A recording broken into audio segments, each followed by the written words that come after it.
Swapping करना। Swapping पिछले वाले वीडियो में हमने डिस्कस किया था विथ थर्ड वेरिएबल से। इस वीडियो में मैं आपको बताऊंगा विदाउट थर्ड वेरिएबल से स्वैपिंग कैसे की जाती है। तो स्वैपिंग करने से पहले आपको ये बताना पड़ेगा कि स्वैपिंग का मतलब क्या होता है। स्वैपिंग का मतलब ये है, जैसे मान लेता हूँ यहाँ पे एक वेरिएबल है ए नाम का और दूसरा जो वेरिएबल है बी नाम का।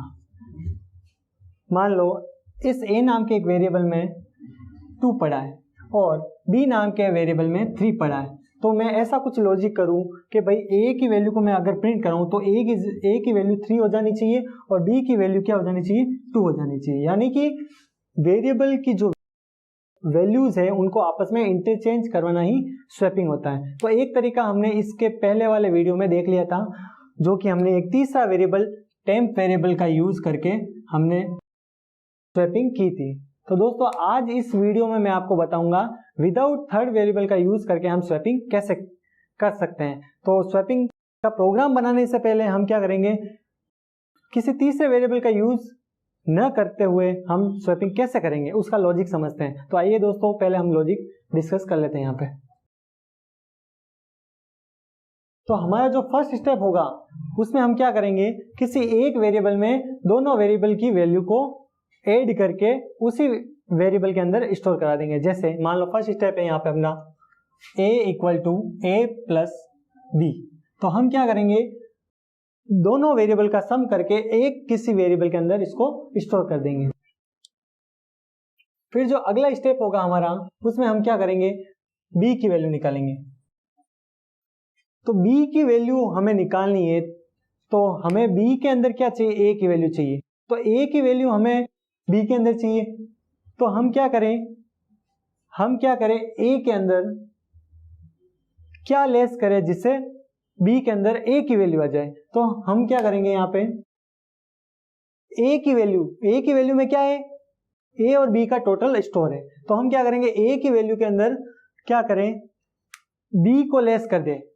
तो जब दोनों वेरिएबल के टोटल के अंदर b की वैल्यू लेस होगी तो a की वैल्यू आ जाएगी और a की वैल्यू तो हमें b के अंदर चाहिए। तो हम क्या कर सकते हैं, a को माइनस कर देंगे b से। तो हम क्या कर सकते हैं, यहाँ पे a की वैल्यू को माइनस कर देते हैं b से।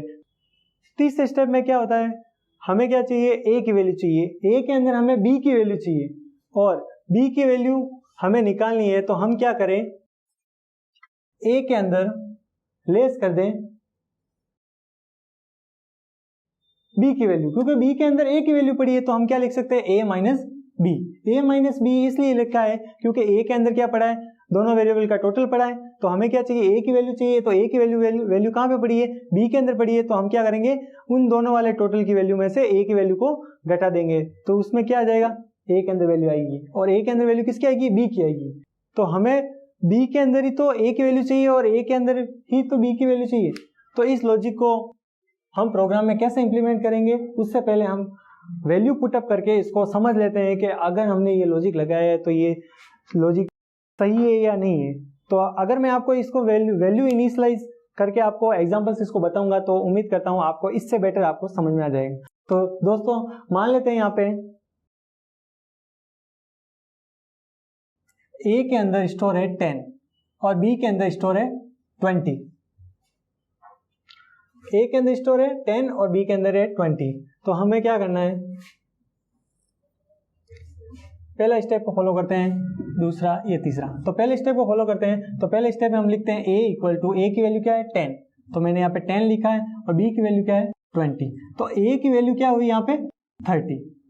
तो पहली जब लाइन एग्जीक्यूट होगी तो a के अंदर क्या स्टोर हो जाएगा, 30 स्टोर हो जाएगा। उसके बाद में मैं क्या करूंगा, दूसरी लाइन एग्जीक्यूट करूंगा। तो b के अंदर a माइनस b, a की वैल्यू क्या है 30। तो 30 माइनस b की वैल्यू क्या है 20। तो 20। तो अब यहाँ पे b की वैल्यू क्या होगी 30 माइनस 20 यानी कि 10।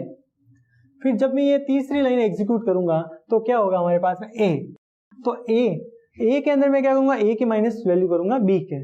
तो मैं क्या करूंगा, a के अंदर b की वैल्यू माइनस करूंगा। तो a की वैल्यू क्या है यहाँ पे 30 है और b की वैल्यू क्या है, अब 10 है इसकी। तो मैं जैसे ही माइनस करूंगा b की वैल्यू a के अंदर तो हमारे पास में a की जो वैल्यू आएगी वो 10 आ जाएगी।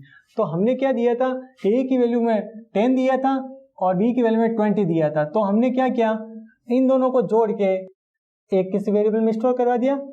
फिर हमने क्या किया, इन दोनों की जो टोटल थी उसमें से b की वैल्यू को घटा दिया, जिससे क्या हुई a की वैल्यू आ गई और a की वैल्यू हमें b के अंदर चाहिए थी, इसलिए b के अंदर इसको स्टोर कर दिया। फिर उसके बाद में थर्ड स्टेप में हमने क्या किया, जो टोटल है उसमें से b की वैल्यू को घटा दिया। b की वैल्यू को क्यों घटाया, क्योंकि b के अंदर क्या पड़ी, a की वैल्यू पड़ी है और हमें a के अंदर b की वैल्यू चाहिए, तो इसलिए हमने क्या किया, टोटल के अंदर a की वैल्यू को घटा के a के अंदर स्टोर कर दिया, जिससे हमें क्या पता चला, यहाँ पे a की वैल्यू 10 थी, जो उससे क्या हो गई, जिससे क्या होगी, a की वैल्यू जो 10 थी उसकी जगह क्या होगी 20 होगी, और b की जो वैल्यू 20 थी उसकी जगह क्या होगी 10 होगी। आइए दोस्तों, अब इसी चीज को हम प्रोग्राम में कैसे लिखेंगे उसके बारे में मैं आपको बताता हूं। तो प्रोग्राम स्टार्ट करते हैं हम। तो यहाँ पे प्रोग्राम स्टार्ट करते हैं। प्रोग्राम स्टार्ट करने से पहले हम क्या करेंगे, दो हेडर फाइल को इंक्लूड करेंगे। तो यहाँ पे मैंने पहली हेडर फाइल का यूज किया, यहाँ पे हैज include stdio.h। इस हेडर फाइल को हमें पहले से इंक्लूड करना पड़ेगा, क्योंकि हम क्या करेंगे, इनपुट और आउटपुट के फंक्शन printf और scanf का यूज इस प्रोग्राम में करने वाले हैं, इसलिए हमें प्रोग्राम की स्टार्टिंग में ये वाली हेडर फाइल को ऐड करना पड़ेगा। दूसरी हेडर फाइल अपन यूज कर रहे हैं conio.h। तो यहाँ पे हैज इंक्लूड conio.h। ये वाली हेडर फाइल हम इसलिए यूज कर रहे हैं क्योंकि हम प्रोग्राम में getch और clear screen फंक्शन का यूज करने वाला है। इस getch और clear screen फंक्शन की डेफिनेशन इस नाम की हेडर फाइल के अंदर स्टोर है, इसलिए हमें क्या किया, प्रोग्राम की स्टार्टिंग में इन दोनों हेडर फाइल को ऐड कर लिया। उसके बाद में हम लिखते हैं void main। तो void main जो कि किसी भी सी प्रोग्राम में मेन फंक्शन होता है, तो हमने यहाँ पे मेन फंक्शन की डेफिनेशन को कर्ली ब्रेसेस ओपन से स्टार्ट किया है। फिर हम जो प्रोग्राम का जो कोड होता है एग्जीक्यूट करने वाला, इस ब्लॉक के अंदर लिखते हैं। तो हमें क्या करना है, सबसे पहले जो भी हम वेरिएबल यूज करने वाले हैं, जैसे हम दो वेरिएबल यूज करने वाले हैं a और b, उनको प्रोग्राम में यूज करने से पहले हमें क्या करना पड़ेगा, इन दोनों वेरिएबल को डिक्लेयर करना पड़ेगा। तो ये दोनों डिक्लेयर करने से पहले हमें ये पता होना चाहिए कि इन दोनों वेरिएबल में वैल्यू किस टाइप की होगी। तो यहाँ पे इस प्रोग्राम में हम इंटीजर टाइप की वैल्यू को स्टोर करवाने वाले इन दोनों वेरिएबल के अंदर। तो हमने क्या किया, इंटीजर टाइप से इन दोनों को डिक्लेयर करा दिया। तो इंटीजर टाइप से डिक्लेयर कराने के लिए मैंने लिखा इंट a, b सेमीकोलन से इस लाइन को टर्मिनेट कर दिया। उसके बाद में मुझे क्या करना पड़ेगा, क्लियर स्क्रीन लगाना पड़ेगा। तो क्लियर स्क्रीन से मैंने क्या कर दिया, जो प्रीवियस प्रोग्राम का जो आउटपुट आ रहा था उसको क्लियर करने के लिए क्लियर स्क्रीन फंक्शन का यूज करके मैंने यहाँ पे लिख दिया यहाँ पे। फिर उसके बाद में मुझे क्या करना है, ए और बी की वैल्यू को यूजर से इनपुट करवानी है। तो मुझे इनपुट करवाने के लिए मैंने यहाँ पे क्या किया, प्रिंट का यूज लिया है। तो प्रिंट में मैंने क्या किया, यहाँ पे प्रिंट एक मैसेज प्रिंट करवा दिया, enter the value of a equal to. तो मैंने यहाँ पे इसको क्या किया है, प्रिंट में एक लाइन लिखवा दी, ताकि आउटपुट जब भी आए तो हमारे पास में एक लाइन लिखी हुई आ जाए, एंटर द वैल्यू ऑफ ए। उसके बाद में हम इनपुट करवाएं। तो इनपुट करवाने के लिए हमारे पास में फंक्शन होता है स्कैनएफ। तो स्कैनएफ फंक्शन का यूज करेंगे, उसके अंदर अपन लिखेंगे फॉर्मेट स्पेसिफायर %d। %d क्यों लिखेंगे, %d इसलिए लिखेंगे क्योंकि हम यहाँ पे a और b को इंटीजर टाइप का यूज कर रहे हैं। तो %d फॉर्मेट स्पेसिफायर होता है, जो कि क्या करता है, वेरिएबल का फॉर्मेट स्पेसिफायर करता है, क्या किस टाइप की आप वैल्यू इनपुट करवाने वाले। %d के बाद में हम लिखते हैं m%a वैल्यू इनपुट करवाने के लिए। उसके बाद में ऐसे कैसे हम क्या कराएंगे, b की वैल्यू को भी इनपुट करवा देंगे। तो मैं यहाँ पे b की वैल्यू को इनपुट करवा रहा हूँ।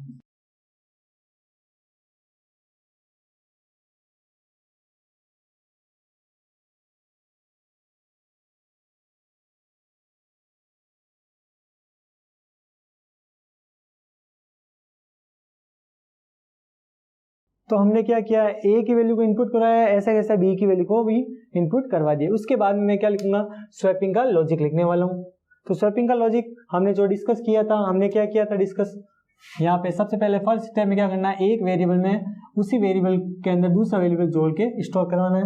उसके बाद में दूसरे स्टेप में हमें b की वैल्यू हमें फाइंड आउट करनी थी। तो b की वैल्यू में हमने क्या किया था, a की जो वैल्यू है उसके अंदर b को लेस कर दिया था। फिर उसके बाद में a की वैल्यू निकालनी थी, उसके अंदर a की वैल्यू माइनस b की वैल्यू कर दिया था। तो ये कॉन्सेप्ट हमें लिखना है यहाँ पे लाइन है। तो पहला स्टेप लिखते हैं हम a equal to a plus b semicolon. दूसरा स्टेप लिखते हैं अपन b equal to a minus b। और तीसरा स्टेप लिखते हैं a equal to a minus b। तो ये लिखने के बाद में हम क्या करेंगे, इन दोनों वेरिएबल की वैल्यू को प्रिंट करेंगे। दोनों वेरिएबल की वैल्यू को प्रिंट करने के लिए हमारे पास में printf नाम का एक फंक्शन होता है जिसका यूज हम करेंगे। तो प्रिंट करने के लिए हम क्या करेंगे, यहाँ पे लिखेंगे printf the value of a equal to %d। फिर यहाँ पे किसकी वैल्यू करनी, a की करनी है, तो a हमने इसको लिख दिया। फिर उसके बाद में हम क्या करेंगे, printf the value of b equal to %d और b को प्रिंट करा देंगे। इस प्रकार हम क्या करेंगे, a और b की वैल्यू को प्रिंट करवा देंगे। उसके बाद में हम क्या करेंगे, यहाँ पे getCS फंक्शन लगाएंगे आउटपुट विंडो को शो करने के लिए। फिर उसके बाद में मेन को क्लोज करने के लिए कर्ली ब्रेसेस क्लोज कर देंगे यहाँ पे। तो इस प्रोग्राम से हम क्या कर सकते हैं, विदाउट कोई थर्ड वेरिएबल का यूज लेके हम स्वैपिंग कर सकते हैं। अब उसके बाद में क्या करना पड़ेगा, इस प्रोग्राम को हम क्या करेंगे, समझने के बाद में आप एडिटर पे इसको लिखेंगे। लिखने के बाद में आपको क्या करना है, फर्स्ट स्टेप में आपको इसको सेव करना है। तो सेव करने के लिए शॉर्टकट क्या होता है, F2। तो F2 से इसको सेव करेंगे और सेव करने के बाद में हम क्या करेंगे, इस फाइल नाम देने के बाद में .c लगाएंगे जो कि C फाइल का एक्सटेंशन होता है। फिर उसके बाद में हम क्या करेंगे, दूसरे स्टेप में हम करेंगे यहाँ पे प्रोग्राम को कंपाइल। तो कंपाइल करने के लिए हमारे पास में शॉर्टकट की होता है, वो होता है Alt+F9। कंपाइल करने से होगा क्या, ये जो भी प्रोग्राम लिखा है, कंपाइल उसको चेक करेगा कि भाई आपने जो ये पूरा कोड लिखा है, एक एक इंस्ट्रक्शंस लिखे हैं, वो सिंटेक्स को फॉलो करते हुए लिखे या रूल्स को फॉलो करते हैं या नहीं लिखे। तो इसके लिए हम इसको क्या करेंगे, प्रोग्राम को कंपाइल करेंगे। उसके बाद में हम हमारे कोड को एग्जीक्यूट करेंगे। एग्जीक्यूट करने के लिए हम क्या करेंगे, रन करेंगे प्रोग्राम को चलाने के लिए। तो रन करने के लिए हमारे पास में शॉर्टकट होता है Ctrl+F9। जैसे ही हम Ctrl+F9 करेंगे, अगर प्रोग्राम में कोई एरर नहीं है तो प्रोग्राम एग्जीक्यूट हो जाएगा, रन हो जाएगा। उसके बाद में अपने पास में आउटपुट विंडो शो हो जाएगी। आउटपुट विंडो शो होने के बाद में हमें इस प्रकार से आउटपुट दिखेगा। मान लेता हूँ ये आउटपुट इस प्रकार आएगा। मैं यहाँ पे विंडो बना देता हूँ, आउटपुट विंडो, ये हमारी एक आउटपुट विंडो है। इसके अंदर क्या होगा, सबसे पहले ये मेमोरी एलोकेट होगी A और B की, प्रीवियस स्क्रीन क्लियर होगी। फिर उसके बाद में लिखा हुआ आएगा as it is enter the value of A। तो मैंने यहाँ पे लिखा हुआ है enter the value of A equal to यहाँ तक। फिर A इनपुट लेनी है, तो इनपुट लेने के लिए हम क्या करेंगे, यहाँ पे वैल्यू डालेंगे। तो वैल्यू मान लेता हूँ यहाँ पे 10 डाली है मैंने यहाँ पे वैल्यू। फिर क्या होगा, एज इट इज लिखा होगा enter the value of B। तो दूसरी लाइन लिखी होगी enter the value of B। मैंने यहाँ पे डाला इनपुट के रूप में 20। तो यहाँ पे इस लाइन के एग्जीक्यूट होने के बाद में ये लॉजिक इम्प्लीमेंट होगा। उसके बाद में क्या होगा, यहाँ पे लिखा हुआ आएगा द वैल्यू ऑफ A, लिखा आएगा the value of A equal to A के अंदर जो वैल्यू आएगी वो आएगी B की वैल्यू। B की वैल्यू क्या थी, 20। इस लॉजिक को हमने डिस्कस कर लिया था पहले कि किस प्रकार A की वैल्यू है जो B की वैल्यू कैसे बनी। फिर उसके बाद में लिखा आएगा the value of B equal to 10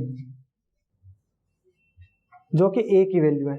तो दोस्तों हम देख सकते हैं यहाँ पे हमने क्या डाला था, इनपुट में A की वैल्यू 10 डाला था और जब ये लॉजिक इंप्लीमेंट हुआ तो A की वैल्यू क्या होगी, 20 होगी। और B के अंदर हमने इनपुट 20 किया था और लॉजिक इंप्लीमेंट होने के बाद में B की वैल्यू 10 हो गई। तो दोस्तों उम्मीद करता हूँ आपको ये प्रोग्राम अच्छी तरीके से समझ में आया होगा। Thank you for watching this video. अगर आपको कोई क्वेरी है तो आप नीचे कमेंट सेक्शन में बता सकते हैं। So please like, share, subscribe our channel. Thank you.